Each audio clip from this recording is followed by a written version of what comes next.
వాటిగా మోంతా తుఫాను ఏపీని వణికిస్తోంది. ఉదయం 11 గంటల నుంచి ఇంకా మరింతగా ఉగ్రరూపం దాలుస్తోంది మోంతా తుఫాన్. ఈ రాత్రి అంటే రాత్రి 11-12 గంటల సమయంలో మోంతా తుఫాన్ కాకినాడ సమీపంలో తీరం దాటబోతుందంటూ అధికారులు అంచనా వేస్తున్నారు. ఇప్పటికే బలమైన ఈదురుగాలు వీస్తున్నాయి. 100 కిలోమీటర్ దాదాపుగా 80-90 కిలోమీటర్ల వేగంతో ప్రస్తుతం ఆ తీరాలలో గాలులు బలంగా వీస్తున్నాయి. ఇక తీరం దాటే సమయంలో రాత్రి తర్వాత ఇంకా మరింత ప్రచండమైనటువంటి ఈదురుగాలు కూడా వీస్తాయని అధికారులు అంచనా వేస్తున్నారు. సో ఈ రాత్రి కల్లా తీరం దాటేటువంటి అవకాశం ఉందని చెప్తున్నారు. ఇప్పటికే బంగాళాఖాతంలో తీరం దాటేటువంటి క్రమం అనేది తుఫాన్ను అంచనా వేస్తున్నారు. తుఫాను మెల్లగా తీరం దాటేటువంటి ఆ ప్రాసెస్లో కొనసాగుతున్న అధికారులు చెబుతున్నారు. ప్రజలు అప్రమత్తంగా ఉండాలంటూ అధికార యంత్రాంగం పదే పదే ప్రజలకు సూచిస్తున్నారు. ఎస్, మా అసోసియేట్ ఇన్పుట్ ఎడిటర్ గణేష్ మరింత సమాచారం అందిస్తారు. సో తీరం ఎట్లా దాటుతుంది, ప్రస్తుతం బంగాళాఖాతంలో తుఫాను ఎక్కడ కేంద్రీకృతమైంది, ప్రస్తుతం ఏ దిశగా కదులుతున్న అంశాలపైన పూర్తి సమాచారాన్ని గణేష్ అందిస్తారు. ఎస్ గణేష్. ఎస్ రాజేష్, మనం చూస్తుంటే టోటల్గా మనకి మోంతా ముంచుకొస్తుంది. అంటే ఒక ప్రళయంలాగా ముందుకు ముంచుకొస్తుంది.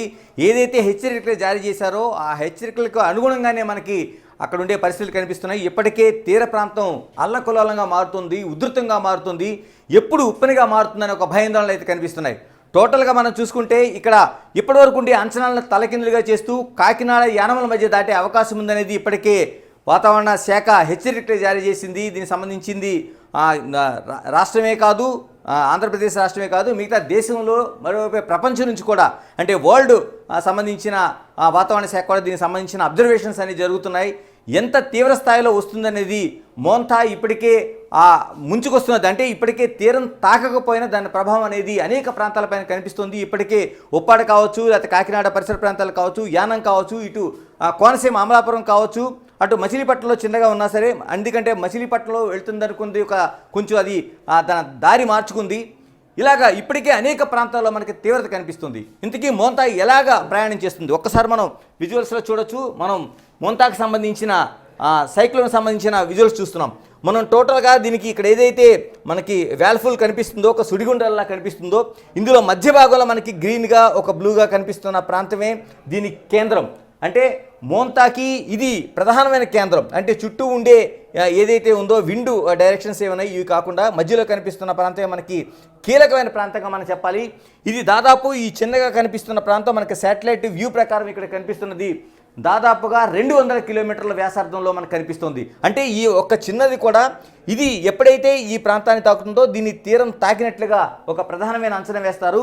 ఇది ఎప్పుడైతే ఈ సెంటర్ పాయింట్ ఏదైతే ఉందో ఇది పూర్తిగా ఈ ఏదైతే భూభాగం ఉందో ఇక్కడ నుంచి ఈ భూభాగం దాటిన తర్వాత దీన్ని తీరం దాటిందని అంచనా వేస్తారు.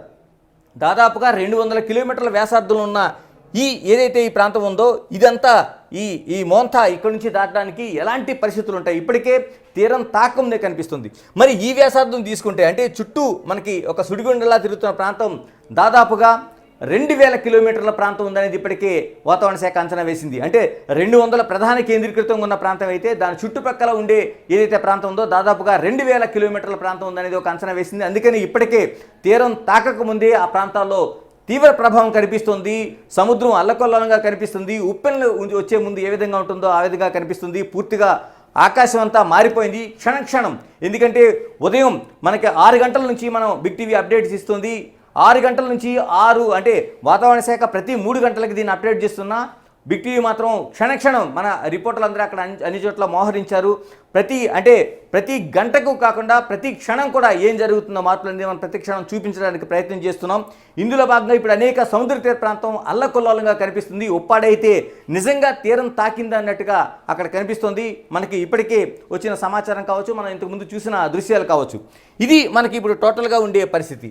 ఇది ఏ విధంగా ప్రయాణం చేస్తుంది, ఇప్పుడు వెళ్తున్న మోంతా ఏ విధంగా ఇప్పుడు సుడిగుండాల ఆకారంలో కనిపిస్తున్నది, ఏ విధంగా ప్రయాణం చేస్తుందని చూస్తే మనం ఇక్కడ టోటల్గా ఈ పిక్చర్ మనం చూడొచ్చు. అంటే ఇక్కడ వరకు ఉన్నదాన్ని ఇది ఏ విధంగా ఉందనేది చూస్తే ఇది మనకి టోటల్గా కనిపిస్తున్న పిక్చర్. దీన్ని మనం ఒక్కసారి చూస్తే ఇది టోటల్గా మోంతా జరుగుతున్న ప్రయాణం. ఇది అంటే ఎక్కడైతే మనకి రెడ్ మార్క్స్ కనిపిస్తున్నాయో ఇవి టోటల్గా మనకి కనిపిస్తున్నది కాకినాడకి తీరానికి దగ్గరగా. అంటే మచిలీపట్నానికి ముందుగా వెళ్తుంది అనుకున్నారు, కానీ మన విజువల్స్లో క్లియర్ కట్గా ఈ శాటిలైట్ పిక్చర్లో మనం చూడొచ్చు. ఎందుకంటే ఈ పిక్చర్లో కనిపిస్తున్న ప్రకారం మచిలీపట్నానికి కొంచెం అటువైపుగా జరిగి కాకినాడ తీరం వైపు ప్రయాణం చేస్తున్నట్టుగా మనకు కనిపిస్తుంది. దీన్ని కొంచెం జూమ్ చేస్తే మనకు స్పష్టంగా కనిపిస్తుంది. ఒకటి అమలాపురం కాకినాడల మధ్య అంటే టోటల్గా ఒక కేంద్రం అనేది అంటే ఆ విడ్త్ అనేది ఎక్కడి వరకు ఉందనేది మనం చూసుకుంటే నర్సాపూర్ని జస్ట్ తాకుతున్నట్లుగా కనిపిస్తుంది. తర్వాత పాలకొల్లు, అమలాపురం, కాకినాడ, సామర్లకోట, రాజమండ్రి, తణుకు, తాడేపల్లిగూడెం ఇలా ఈ ప్రాంతాల మీదుగా మొత్తం ఏదైతే తీరం తాకిన తర్వాత ఇది వెళ్ళే అవకాశం ఉందనేది ఒక క్లియర్ కట్ మ్యాపింగ్ మనం చూపిస్తుంది. ఇంకొంచెం మనం క్లియర్ కట్గా ఏదైతే మోంతా ఉందో అక్కడ వరకు మనం వెళ్ళినట్టయితే ఈ రెడ్ మార్క్ అనేది మనకు క్లియర్ కట్గా కనిపిస్తుంది. ఇక్కడే మనం అంతకుముందు చూసిన ఏదైతే వ్యాల్ఫుల్ ఉందో ఇది క్లియర్ కట్గా ప్రయాణించే ఒక రెడ్ మార్కింగ్ ఇది. అంటే ఇది యానం మీదుగా వెళ్తుంది. మనకి స్పష్టంగా ఆ రేఖ అనేది మనకు చూపిస్తున్నారు కాబట్టి ఇది యానం మీదుగా ప్రయాణం చేస్తున్నట్టుగా మనకి కనిపిస్తుంది. దాదాపు గంటకు 12 కిలోమీటర్ల వేగంతో ఇక్కడ ప్రయాణం చేస్తున్నట్టుగా కనిపిస్తుంది. ముందు దాదాపు 17 కిలోమీటర్ల వేగంతో ఇది ప్రయాణిస్తున్నట్టుగా నిన్న అంచనా వేశారు. ఒక దశలో 18-19 కిలోమీటర్ల వరకు ఇది వేగమైంది. కానీ ఇప్పుడు వేగం తగ్గించుకుంది, అంటే 12 కిలోమీటర్లకు వచ్చింది. కానీ సాధారణంగా శాస్త్రవేత్తలు అంచనా వేసేది వేగం తగ్గించుకోవడం అనేది చాలా డేంజర్ ఇండికేషన్గా చెప్తారు. ఎందుకంటే ఒక వ్యాల్ఫుల్ అనేది ఎంత స్పీడ్గా అక్కడి నుంచి మూవ్ అయిపోతే ఆ ప్రాంతాలకు ఎఫెక్ట్ అనేది అంత తక్కువగా ఉంటుంది. కానీ ఇది మూవ్ అవుతున్న సిస్టమ్ చూస్తే ఇప్పుడు 12 కిలోమీటర్ల వేగానికి వచ్చింది. ఇది ఇంకా తగ్గితే 10-8 ఈ ప్రాంతానికి వస్తే ఆ ప్రాంతం మీదుగా వెళ్తున్నప్పుడు ఆ వేల్ఫుల్స్ అనేవి సుడిగుండాలు అనేవి ఎక్కువగా ఉంటాయి. ఆ ప్రాంతాన్ని ఎక్కువగా నాశనం చేసే అవకాశం ఉంటుందని ఒక భయాందోళన వ్యక్తమవుతున్నాయి. ఇప్పుడు 12 కిలోమీటర్ల వేగంతో ప్రయాణం చేస్తుంది. క్లియర్ కట్గా మనం చూడొచ్చు. ఇక్కడ యానం దగ్గర నుంచి యానంకి కాకినాడకి మధ్య మనం స్పష్టంగా విజువల్స్లో చూస్తున్నాం. యానంకి కాకినాడకి మధ్యలో ఈ రెడ్ పాయింట్ మోంతా దాటుతున్నట్టుగా కనిపిస్తుంది. ఈ రెడ్ పాయింట్ అనేది 200 కిలోమీటర్ల వ్యాసార్థం, దీని చుట్టూ కూడా 2000 కిలోమీటర్ల వ్యాసార్థంతో మనకి ఆ సుడిగుండాలు కనిపిస్తున్నాయి. ఇది టోటల్గా మనం చూసుకుంటే ఇక్కడ దీని సైక్లోన్ ఎఫెక్ట్కి సంబంధించి ఏ విధంగా ఉంది అంటే దాదాపుగా 80 కిలోమీటర్ల వేగంతో ఇప్పటికే గాలులు వీస్తున్నాయి. 80 నుంచి 110, 120 వరకు వెళ్ళే అవకాశం ఉందని ఇప్పటికే మనకి ఏదైతే శాస్త్రవేత్తలు, వాతావరణ శాస్త్రవేత్తలు స్పష్టమైన అంచనాలతో చెప్తున్నారు. మనం ఇక్కడ చూడొచ్చు, ఇది సివియర్ సైక్లోన్గా దీన్ని చూడాల్సిన అవసరం ఉంది. ఎందుకంటే సివియర్ సైక్లోన్గా SCS ఏదైతే సివియర్ సైక్లోన్ ఎఫెక్ట్ ఉందో దీనికి పూర్తిగా మనకి ఇక్కడ కనిపిస్తోంది. ఇది దాదాపు 88 నుంచి 117 కిలోమీటర్ల వేగంతో అంటే ఒక గంటకి వేగంతో ఇక్కడ ప్రయాణించే అవకాశం ఉందనేది ఒక స్పష్టంగా మనకు కనిపిస్తుంది. ఇది ఇలాగే ఉంటుందా, దీని నడకంటే ఇలా ఉండొచ్చు, ఉండకపోవచ్చు. ఎందుకంటే గతంలో కూడా మనకి 1996 నవంబర్ 6వ తేదీన అమలాపురం ప్రాంతంలో వచ్చిన ఏదైతే తుఫాను దాదాపు 200 కిలోమీటర్లు గంటకి వేగాన్ని ఇచ్చి అక్కడి నుంచి వెళ్ళింది. అనేక మంది మృత్యువాత పడ్డారు. దాదాపు 1100 మంది అక్కడ మరణాలు జరిగినాయి. అంటే ఈ తుఫాను చూసుకుంటే మనం భయపడే ఆందోళన కలిగించే అంశం ఇది. ఇప్పుడు దీనికి మనకి కేవలం 88 నుంచి 117 అని చూపిస్తున్నాం. దీని గతి మార్చుకోవచ్చు, దీని వేగాన్ని మార్చుకోవచ్చు. కానీ అంచనా వేస్తుంది ఒకసారి తీరం తాకిన తర్వాత, తీరం తాకి వెళ్ళిపోతున్న తర్వాత అంటే తీరం దాటిన తర్వాత దీని ప్రభావం తగ్గుతుందనే ఒక అంచనా అయితే ఇప్పటివరకు ఉంది. మనం ఈ అంచనాలో చూసుకుంటే ఒక్కసారి అంటే కోనసీమ ప్రాంతం ఎందుకు ఆందోళన చెందుతుందంటే ఇప్పుడు ఈ ఉన్న మ్యాప్ల ప్రకారం ఖచ్చితంగా అమలాపురానికి మీదుగా వెళ్తుంది. ఎందుకంటే దాదాపు అప్పుడే ఆ కాలం అంటే 1996 ప్రాంతంలోనే తీవ్ర నష్టం జరిగింది. ప్రాణ నష్టమే కాదు, దాదాపుగా ఒక 2 లక్షల కుటుంబాలు వీధిన పడ్డాయి. దాదాపు 40,000 ఇళ్ళు పూర్తిగా కూలిపోయాయి. 230 హెక్టార్ల కొబ్బరి తోటలు, అంటే కోనసీమ అంటేనే కొబ్బరి తోటలు కాబట్టి 230 హెక్టార్లో పూర్తిగా కొబ్బరి తోటలు సర్వనాశనం అయిపోయినాయి. ఆ విండి ఎలాగైతే ప్రయాణించిందో కొబ్బరి చెట్లని కూడా ఆ వైపుగా తిరిగిపోయి ఎందుకు పనికి రాకుండా మువ్వ రాలిపోయి కోనసీమంతా నాశనం అయిపోయిన పరిస్థితి మనం 1996 నవంబర్ 6వ తేదీన చూసాం. అంత ప్రళయం వచ్చింది. అంటే భైరవతిప్ప కావచ్చు, బొలసతిప్ప కావచ్చు, భైరవపాలెం, బొలసతిప్ప ప్రాంతాల్లో పూర్తిగా నీట మునిగిపోయి దాదాపు 1100 మందికి పైగా అక్కడ మృత్యువాత పడ్డారు.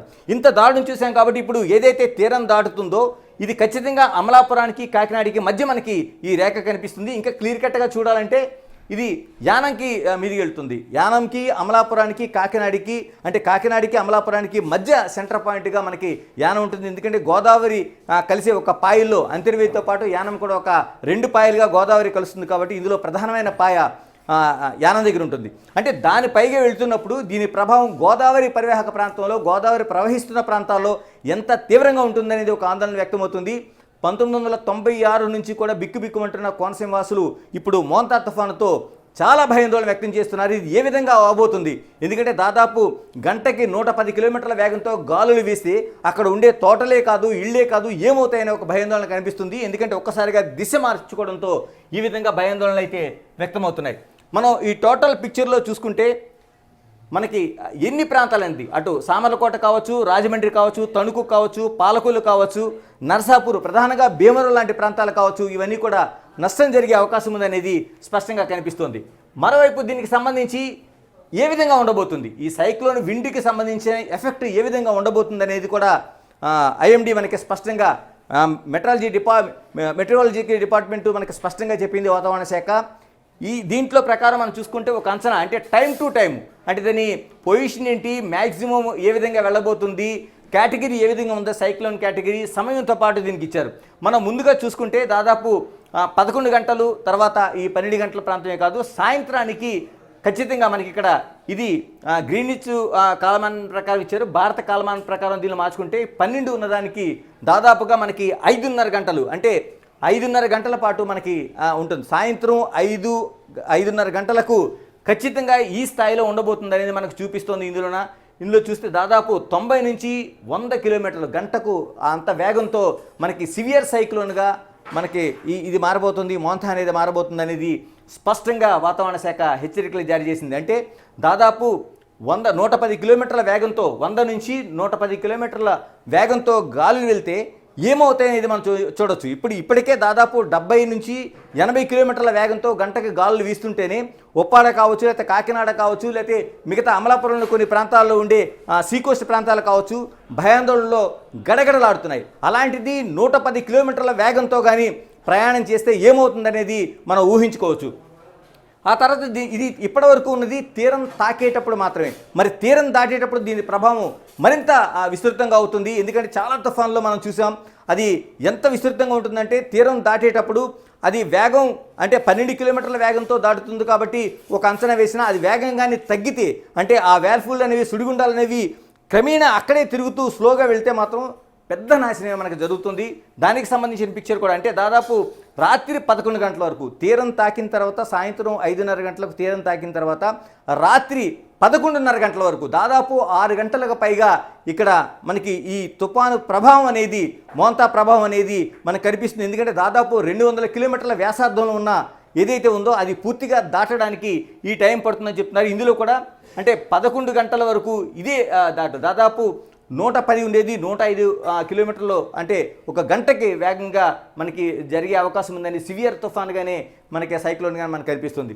ఆ తర్వాత అంటే తెల్లవారుజామున 5:30 గంటల ప్రాంతంలో కొంత శాంతించే అవకాశం ఉంది. ఎందుకంటే అప్పటికి దాదాపు 6 గంటలు ఈ ప్రవాహం తుఫాను తీరం దాటుతుంది. కాబట్టి దాటిన తర్వాత సమయంలో ఈ విధంగా ఉంటుందనేది మనకి ఇండియన్ మెట్రాలజీ డిపార్ట్మెంట్ వాళ్ళు స్పష్టంగా మనకు చెప్తున్నారు. ఇందులో 80 నుంచి 70 నుంచి 80 కిలోమీటర్ల వేగంతో గంటకు 90 ప్రయాణించే అవకాశం ఉందని మనకు స్పష్టం చేస్తున్నారు. అంటే అప్పటికి సైక్లోన్గా ఉంటుంది. ఏదైతే మనకి సివియర్ సైక్లోన్గా ఉందో అది ఒక్కసారిగా సైక్లోన్గా అప్పుడు మారుతుంది. అంటే దాదాపుగా 70 నుంచి 80 కిలోమీటర్లు, అంటే ఇప్పటికే మనకి 70 నుంచి 80 కిలోమీటర్ల వేగంతో ఇంకా తీరాన్ని తాకక ముందే మనకు ఉండే పరిస్థితులు ఉన్నాయి. కాబట్టి ఆల్రెడీ తుఫాను ప్రభావం అనేది మనకు స్పష్టంగా కనిపిస్తుంది. ఇందులో ఇవన్నీ చూసుకుంటే ఇది మనకి ఏదైతే ఇక్కడ కనిపిస్తున్న పిక్చర్ ఉందో ఇవన్నీ కూడా అంటే ఈ ప్రాంతాలన్నీ కూడా పూర్తిగా 6 గంటల పాటు 200 కిలోమీటర్ల వ్యాసార్థం ఉన్న మోంతా తీరం దాటే అవకాశం ఉంది. కాబట్టి ఈ ప్రాంతాలన్నీ 110 నుంచి 110 కిలోమీటర్ల వేగంతో గాలులు వీస్తే అందులో వణికిపోయే పరిస్థితి మనకు కనిపిస్తూ ఉంది. ఇవి మనం చూడొచ్చు. ఇక్కడ టోటల్గా మనం చూసుకున్నట్లయితే ఈ విధంగా ఇది ఇప్పుడు మనం ఏదైతే చెప్పామో 110 కిలోమీటర్ల వేగంతో మొత్తం ఈ వేల్ఫుల్ అంటే పూర్తిగా ఈ సుడిగుండాలన్నీ ఈ ప్రాంతం మీదుగా వెళ్ళడం వల్ల తీరం తాకటం, తీరం దాటడం ఈ రెండు దాదాపు 6 గంటల పాటు జరిగిన తర్వాత ఉండే పరిణామాలు తీవ్ర వర్షాలు పడే అవకాశం ఉంది. ఎందుకంటే తీరం తాకేటప్పుడు వర్షాలు పడతాయి, తర్వాత తీరం దాటిన తర్వాత కూడా భారీ వర్షాలు పడతాయి. కాబట్టి దాదాపు 48 గంటల పాటు అప్రమత్తంగా ఉండాలనేది మనకి శాస్త్రవేత్తలు స్పష్టం చేస్తున్నారు. అటు భారత వాతావరణ శాఖే కాదు, 2 తెలుగు రాష్ట్రాల్లో కూడా. ఎందుకంటే దాదాపుగా మనం ఇక్కడ చూస్తున్నాం, ఇది అరేబియా సముద్రం, నాకు ఇటువైపు కనిపిస్తున్నది. అరేబియా సముద్రంలో కూడా దాదాపుగా అన్ని సముద్రాల్లో కూడా ఏకకాలంలో అక్టోబర్ నవంబర్ కాలాల్లో ఏదైతే ఈ తుఫాన్లు ఉంటాయో ఇవి వెళ్తుంటాయి, కానీ ఒకటి రెండుగా కలిసి ఏకమైనప్పుడు మాత్రమే ఇది సూపర్ తుఫాన్లుగా మనకి చాలా సివియర్ తుఫాన్లుగా మారతాయి. ఇప్పుడు ఎక్కడైతే అరేబియా సముద్రంలో కూడా ఇవి ఉన్నాయి కాబట్టి ఈ ప్రభావం అంటే బే ఆఫ్ బెంగాల్లోన ఇక్కడ మనకి పశ్చిమ మధ్య బంగాళాఖాతంలో ప్రయాణం చేస్తుంది కాబట్టి ఈ ప్రభావం హైదరాబాద్ తెలంగాణ పైన కూడా ఉండే అవకాశం ఉందని చెప్తున్నారు. ఇటువైపు అంటే మనకి ఈ పశ్చిమాన్ని ఇటువైపు ఉండే ప్రాంతం నుంచి కూడా ఉంది కాబట్టి ఈ దిశ నుంచి వచ్చే గాలులు కూడా హైదరాబాద్ పైన అరేబియా సముద్రం పై నుంచి వచ్చే గాలులు, అటువైపు బే ఆఫ్ బెంగాల్ అంటే బంగాళాఖాతం నుంచి వచ్చే గాలులు రెండూ కూడా ఏకమై ఇక్కడ ఉండే క్లౌడీకి ఏర్పడుతుంది. వర్షాలు పడే అవకాశం ఉంది. దాదాపు 48 గంటల పాటు వర్షాలు పడే అవకాశం ఉందనేది హైదరాబాద్ మెట్రాలజీ డిపార్ట్మెంట్ అనేది ఖచ్చితంగా మనకి హెచ్చరికలు జారీ చేసింది. అంటే ఇప్పటికీ కాకినాడ తీరానికి ఈ మొత్తం ఇది ఉన్న మనకు కనిపిస్తుంది ఏదైతే ఉందో 240 కిలోమీటర్లకి దగ్గరగా మనకి ఈ ప్రయాణం సాగిస్తూ ఉంది. విశాఖపట్నానికి ఎక్కడైతే మనకి విశాఖపట్నం కనిపిస్తుందో విశాఖపట్నం ప్రాంతానికి 320 కిలోమీటర్ల దూరంలో మనకి ఈ మోంతా కేంద్రీకృతమైంది. తర్వాత మచిలీపట్నానికి అంత ప్రభావం లేకపోయినా మచిలీపట్నంకి దగ్గరగానే వెళ్తుంది, కానీ ఆ డైరెక్షనల్ లేకపోవడం మచిలీపట్నానికి 160 కిలోమీటర్ల దూరం నుంచి వెళ్తుంది, కానీ ఆ దిశ అనేది అటువైపు లేకపోవడం వల్ల అంత భయాందోళన అక్కర్లేదు. ఖచ్చితంగా అమలాపురం, యానం, కాకినాడ ఈ 3 ప్రాంతాల మీదుగానే ఇది వెళ్ళే అవకాశం ఉందనేది ఒక డైరెక్షన్ మనకు కనిపిస్తుంది. మరికొద్ది గంటల్లో అంటే సాయంత్రం 4 గంటల నుంచి తీవ్ర ప్రభావం మనకు కనిపించే అవకాశం ఉంది. 5:30 గంటలకి తీరాన్ని ఖచ్చితంగా తాకుతుంది. ఎందుకంటే అంచనాల ప్రకారం ఈ అంచనాలు కానీ అయితే ఏ విధంగా ఉండబోతుంది, ఇప్పటివరకు ఉండే విండ్ స్పీడ్ కావచ్చు, ఇవన్నీ కూడా అంచనాలు వేసినా ఈ అంచనాలన్నీ కూడా ఎప్పుడు కూడా ప్రకృతి మన ఆధీనంలో ఉండదు, ఎప్పటికప్పుడు మారిపోతూ ఉంటుంది. ఏ మాత్రం మార్చుకున్నా 1996లో నవంబర్లో కూడా ఇలాంటిదే సిచ్యువేషన్ జరిగింది. అప్పటికి వాళ్ళ అంచనాల ప్రకారం దాదాపు 120 నుంచి 150 కిలోమీటర్ల వేగంతో గాలులు వేస్తాయని అంచనా వేసిన 220 కిలోమీటర్ల వేగంతో గాలులు ఒక్కసారిగా పెరిగాయి. తీరం తాకేటప్పుడు అక్కడ ఉండే అనేక ప్రభావాలు మనకి కారణమవుతాయి కాబట్టి వాటన్నిటితో అంత వేగంతో వెళ్లాల్సిన పరిస్థితి వచ్చింది, ప్రాణనష్టం జరిగింది. ఇది ఇక్కడతోనే ఉంటుందా లేదా ఉప్పెన రూపంలో మారుతుందా? ఎందుకంటే ఇలాంటి సైక్లోన్స్ మోంతా లాంటి సైక్లోన్స్ ఉప్పెనగా మారే అవకాశం చాలా ఉంది. ఎందుకంటే సముద్ర నీటిని ఈ 200 కిలోమీటర్ల వ్యాసార్థంతో తీసుకొస్తాయి కాబట్టి తీరం తాకిన తర్వాత తీరం దాటే సమయంలో ఆ సముద్రపు నీరుని అక్కడే విడిచిపెట్టి గాలులు మాత్రమే ప్రయాణం చేసే అవకాశం సైక్లోన్స్కి ఉంటుంది. అలా కాకుండా సముద్రపు నీటిని ఈ 200 కిలోమీటర్ల వ్యాసార్థంలో ఉన్న వాటిని పూర్తిగా తీసుకొచ్చి ఆ మొత్తం ఏదైతే తీరం ఉందో తీరం పైనుంచి కూడా వెళ్ళిపోయే అవకాశం ఉంది. దీన్నే మనం ఉప్పెనగా చెప్తున్నాం. మనకి ఏదైతే 1977లో వచ్చిన దివిసీమ తుఫాన్ అనేది మనకు స్పష్టంగా ఇక్కడ కనిపించింది. దాదాపు 14,300 మంది ఆ రోజున మృత్యువాత పడ్డారు. అధికారికంగా అనధికారికంగా దాదాపు 50,000 మంది చనిపోయినట్టుగా అతిపెద్ద ఒక ఉప్పెనగా మనం చూసాం. అంటే ఈ సైక్లోన్ ఉప్పెనగా మారడానికి ఎటువంటి అంచనాలు ఉండవు. దాని స్వరూపం ఒకసారిగా మార్చుకుంటే ఏవైనా జరగచ్చు. అందుకని ఇప్పటికే ప్రభుత్వం అలర్ట్గా ఉంది. అనేక ప్రాంతాల్లో వర్షాలు పడుతున్నాయి, సముద్ర అలలు ఎగిసి పడుతున్నాయి. మరోవైపు అన్ని చోట్ల కూడా అధికారులు కావచ్చు, అటు పోలీసు, రెవెన్యూ ఇలాంటి యంత్రాంగం అంతా అప్రమత్తమైంది. సీఎం అంటే ప్రధానంగా మనకు ఆంధ్రప్రదేశ్లో ఈ వాతావరణం ఇలా ఉంది కాబట్టి సీఎం చంద్రబాబు నాయుడు ఇప్పటికే దీన్ని మానిటరింగ్ సెల్స్ ఏర్పాటు చేశారు. దీన్ని ఎప్పటికప్పుడు మానిటరింగ్ చేస్తున్నారు. గడిచిన ప్రతి క్షణం కూడా అధికారులు అప్రమత్తతో ఉండాలనేది ఒక ఇండికేషన్ అయితే ఇచ్చారు. ఇవన్నీ టోటల్గా చూసుకుంటే మనకి ప్రతి క్షణం ఇప్పుడు బిగ్ టీవీ మీకు ప్రతి క్షణం కూడా దీనికి పూర్తి సమాచారం అందించబోతుంది. సాయంత్రం 5-5:30 గంటలకు తీరం తాకే సమయమే కాదు, అంతకు ముందు సమాచారాన్ని, ఆ తర్వాత తీరం తాకుతున్న సమయంలో అక్కడి నుంచి తీరం దాటిన సమయంలో 6 గంటల పాటు జరిగే పరిణామాలని అన్నీ కూడా మీకు స్పష్టంగా మీకు బిగ్ టీవీ చూపించబోతుంది. కానీ ప్రజలందరూ అప్రమత్తంగా ఉండాల్సిన అవసరం ఉంది. ఎందుకంటే ఎవరో ఇళ్ల నుంచి బయటికి రావద్దని కోస్టల్ బెల్ట్లో అనేక ప్రాంతాలను హెచ్చరికలు జారీ చేశారు. మరోవైపు తీరం దాటుతున్నప్పుడు ఈ 2,200 కిలోమీటర్ల వ్యాసార్థంతో వెళ్తున్నప్పుడు అటు పాలకొలు కావచ్చు, లేకపోతే అమలాపురం కావచ్చు, యానం, కాకినాడ, రాజమండ్రి, తుని ఇలాగ అనేక ప్రాంతాల మీదుగా ఇది తీవ్ర ప్రభావం చూపిస్తుంది. కాబట్టి దీన్ని ఏమాత్రం తేలికగా తీసుకోకుండా హెచ్చరికగా ప్రతి ఒక్కరూ అప్రమత్తంగా ఉండాలనేది అధికారుల హెచ్చరిక.